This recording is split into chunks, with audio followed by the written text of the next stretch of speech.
Single dad janitor was mopping floors, then spoke Japanese to the silent woman CEO, and stunned everyone. The late-night hum of the empty corporate building was the only companion to Daniel Reyes, a single dad and janitor who had been working double shifts just to keep the lights on for his daughter. His mop slid across the glossy marble floor of the top executive wing, the one place employees whispered about but rarely entered. That's when he noticed her. A tall, elegant woman stood near the window, gazing out at the city lights. Her designer suit and poised demeanor gave her away. This had to be the CEO, Ayaka Tanaka. She was known for being brilliant, ruthless in business, and silent. Rumors said she rarely spoke, and when she did, it was only in Japanese. Most employees had never heard her voice. Daniel didn't want to disturb her. He quietly moved to another corner, but then he heard a soft sigh escape her lips. The kind of sigh that carried the weight of 100 unspoken words, and for some reason, something in him responded. He set the mop aside and, without overthinking, said softly in flawless Japanese, "Yoga shizuka sugiru to kangai ga tomaranai desu ne." When the night is too quiet, the thoughts won't stop, right? The CEO's head snapped toward him, her eyes wide. The entire floor seemed to freeze. A janitor, speaking perfect Japanese, her lips parted for the first time in months. "Another Nihongo hanaseru no?" "You speak Japanese," she whispered. Daniel gave a humble smile. "My late wife was Japanese. I promised her I'd raise our daughter bilingual." For a long moment, Ayaka just stared. Then, for the first time anyone in the building could remember, the CEO laughed. Softly, a sound like glass chimes in the quiet night. Within minutes, their quiet conversation in Japanese drew curious onlookers. Executives passing by stopped in their tracks, unable to believe what they were hearing. The silent CEO, speaking freely, and to the janitor of all people.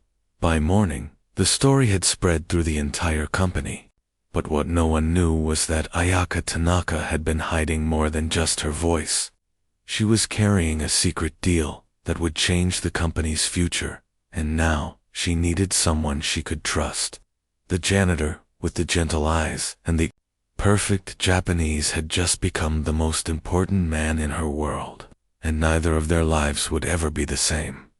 Daniel Reyes had learned to live quietly. The nights were his sanctuary.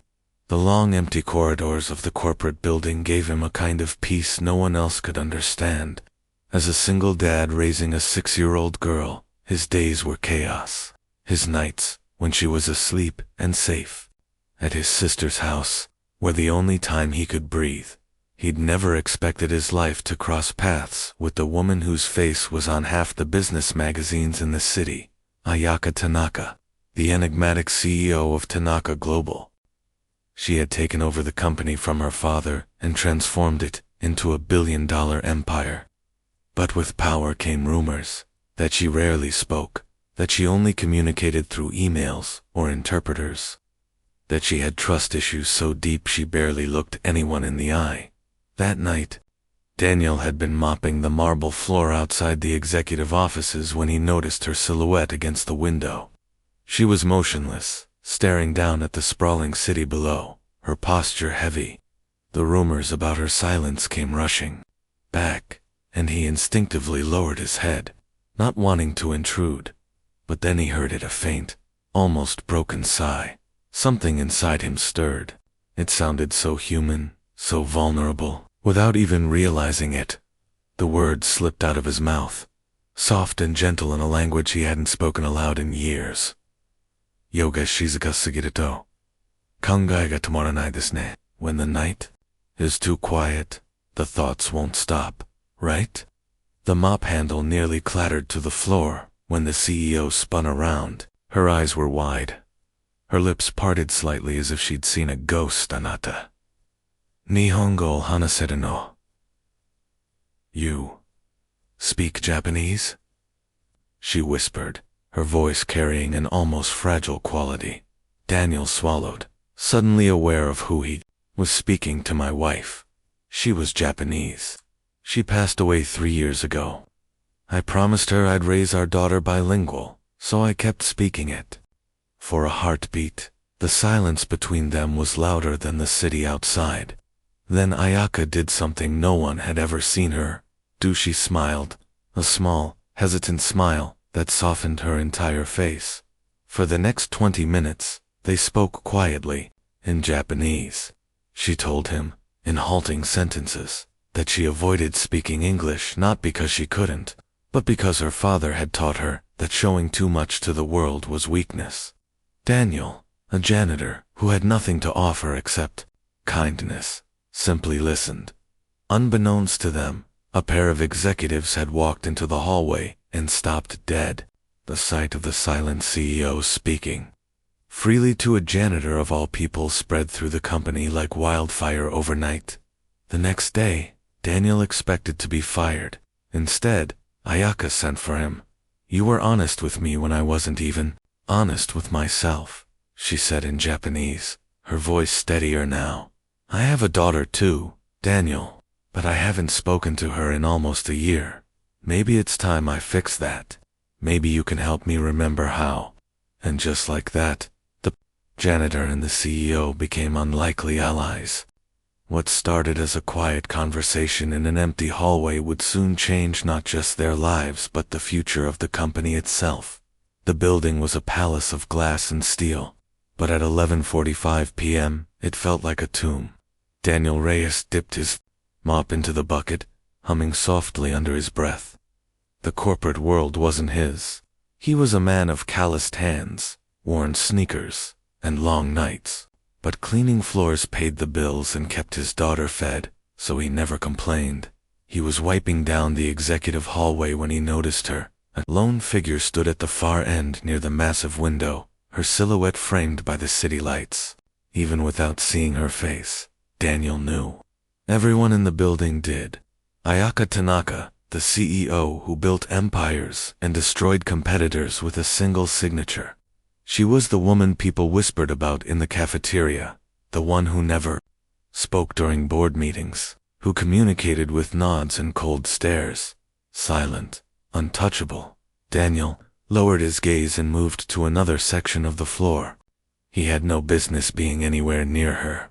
But as the mop slid across the marble, a soft sound broke the quiet. A sigh. Long, heavy, and lonely. He froze. That sound carried weight, the kind of weight he understood. He thought of his daughter, asleep at his sister's house, of the empty bed he went home to every night since his wife died. Something in him responded before his brain could stop his mouth. Yoga shizuka sugiru to kangai ga tomaranai desu ne. When the night is too quiet, the thoughts won't stop, right? The mop handle slipped in his hands as the CEO turned sharply. For the first time in 3 years of working there, Daniel saw her face up close. Her dark eyes widened. Her lips parted as if the words had struck something buried deep. "Anata, Nihongo o hanaseru no?" "You speak Japanese," she whispered. Daniel's chest tightened. It had been years since he'd had a real conversation in the language. "My wife," he said softly, "is Japanese, careful but warm. She was Japanese. I promised her I'd raise our daughter bilingual. So, I keep practicing." Ayaka's posture shifted, the icy aura she carried cracking for a fraction of a second. She stepped closer, her heels clicking against the marble. You sound like a native. Most people can't." Daniel gave a small, humble smile. "I learned because I loved her. That makes it easier." For a moment, the CEO, known for her unshakable composure, just stood there, silent in a different way.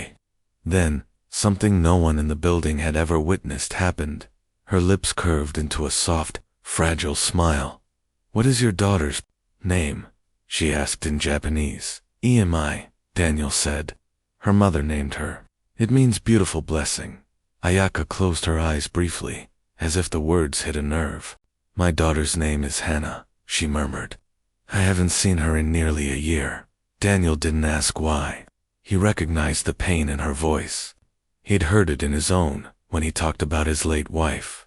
So instead, he said, maybe it's time you do. For the next half hour, they spoke quietly in the empty hallway.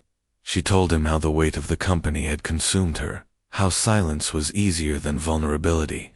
He told her about EMI, about raising a little girl who asked every night for a bedtime story in Japanese. For the first time, Ayaka's voice carried warmth. Neither of them knew two executives had walked into the hallway, frozen at the sight. The untouchable CEO speaking freely to a janitor. By morning, the story had spread across every floor of the building. Daniel expected to be fired. Instead, a formal letter arrived in his locker the next day. CEO requests your presence. When he entered her office, Ayaka was waiting not in her sharp, cold CEO mask, but as a woman who looked human. You reminded me of something last night, she said softly in Japanese. That being strong doesn't mean being silent. She slid a photo across the desk, a little girl with pigtails and a shy smile. This is Hannah. I want her back in my life. And I don't know how, but I think you might. Daniel stared at the photo, then at the woman who had been a rumor and a myth until last night. I don't know how to fix a company, he said gently, but I know how to fix a family. Ayaka let out a shaky breath and nodded. Then start with mine. And in that quiet office, the janitor and the CEO began a journey that would change everything, not just for them, but for the two little girls whose lives were about to intertwine.